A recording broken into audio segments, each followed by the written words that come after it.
All right, guys, Zach Evanesh behind the camera. Got my friend Brian Bott here. And I've known about Brian because his uncle was on Elite FTS Q&A team in the early days, late 90s, early 2000s. So Brian owns 2 private fitness centers, correct? Yep, okay. One in Rumson, one in Colts Neck. Yep, Rumson, Colts Neck, beautiful areas, and he's a dad. And so I came to pick up TVs. He donated to our high school, great guy.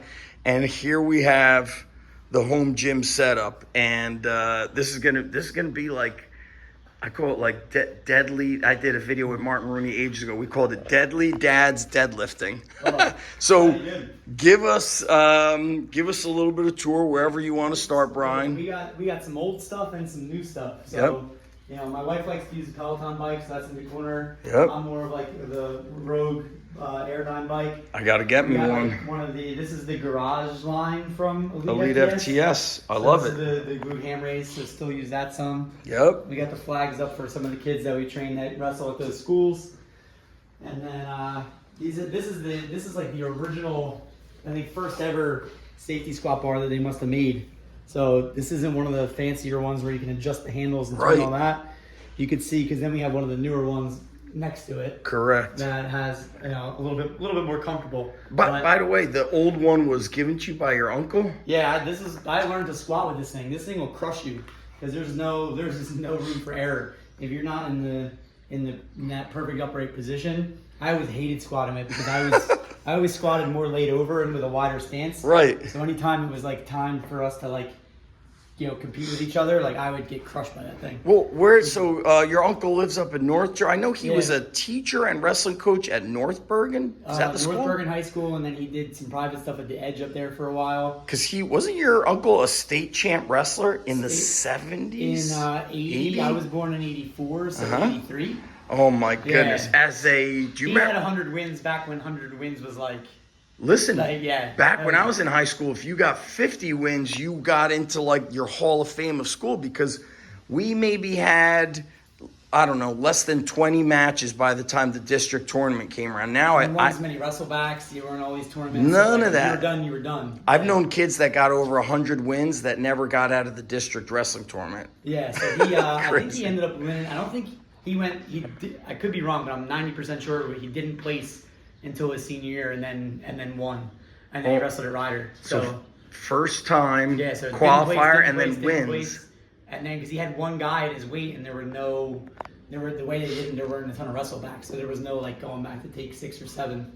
One shot. Once he was done, like that was it, and there was a guy there that won it multiple times. So and he went to wrestle at Ryder after that, and then coached after that. That's amazing. And so he taught you how to lift from day one? Yeah, so when I got to college, I went to college at Rutgers, so I was in New Brunswick. He lives in Palisades Park. Yep. So I would drive. I would usually bench on Thursday nights. Mm-hmm. Like Dave Kirshen would be there. He was another elite FTS guy who would train there. And it was just in my uncle's like garage basement. So like all of the stuff was in like a space even smaller than this, and you'd have like 5 or 6 guys. So Sunday morning you'd get up, we would get there at like 8 or 9 o'clock. Right. And, you know, there'd be donuts and coffee. I've heard of this. My aunt would be doing the laundry while we were trying to like squat. I heard this story. To get 5 or 6 guys through a squat workout would take a long time. So he had like one of those old like racks that had the monolift attachment to it. So the rack had the monolift attachment. So it was nice. We can get a bunch of guys through, and it took a amount of time, but that's where I learned. So I was squatting with this thing, you know, from the beginning. So amazing. But so we got one of the newer trap bars behind the beach cruiser back there. Oh yeah, that's right. You know, another Elite FTS pull down.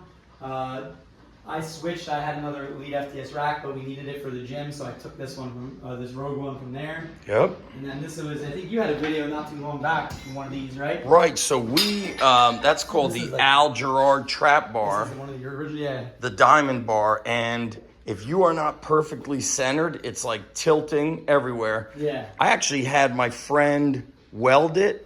He cut it, turned it more into like a regular trap bar. Put like a higher handle on it? Yeah, I got those higher handles by my friend Dean at Black Widow, and I asked Dean to make the handles slightly thicker than the normal diameter, and so my buddy welded that on. Nice. And but yeah, these This thing is where Al Gerard, I think he deadlifted over 700 on that thing.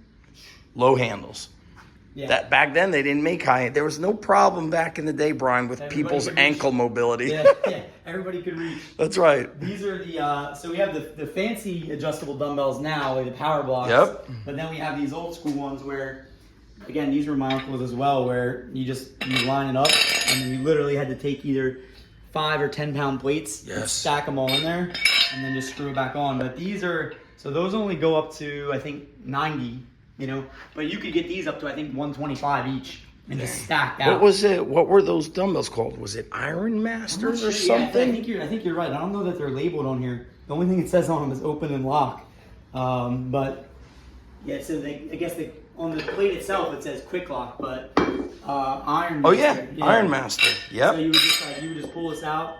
You could set that down, line up this thing again, and then turn it, and you were good to go. You're good to go. You know, but with some of the kids not paying attention and not locking, we don't trust the kids of today. We phased out on that, but yeah. Other than that, you know, we got the bells here, which I'm starting to try to like clean up a little bit. So I did the one that I did, and then after that, you go for a walk or a ride in one of these guys. Now. That's right. And that's it, man. This is the Deadly Dad's garage. Yep. What's This is my sled. I push, sprint that way. That is great. What, like, how often are you training in here? Being a dad, a gym owner, kind of trying to make everything happen. So many people always say, "I don't have the time." Oh man, when she was first born, I was out here a ton because I wasn't working as much. So I would come out. Naps were few and far between, so you'd come out and do like a half hour or something, and you had to do like smaller workouts, 15 and 20 minutes, and then go back out another time and do 15 and 20 Mini minutes. workouts. So you do like your main movement, you squat, deadlift, bench, and then that would be it. Yep. And then come back out later and do all your assistance work. So when your daughter would nap. Yeah, so sometimes it was twice in a day, same amount of work that I would normally do. You just had to kind of chop it up a little bit different. Very now good. I'm not out here as often because I'm back to work more, so I'll sneak workouts in at the gym.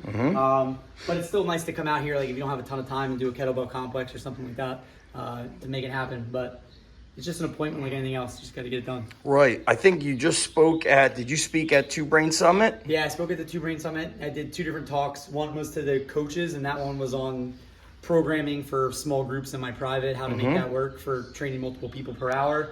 And then I spoke on like personality-based sales to the owners, which was fun. That's big an event, interesting one. What's like a tip you would share to the listeners on personality-based sales? What does that mean? So we really look at 4 different types of personalities. There's the analytical type.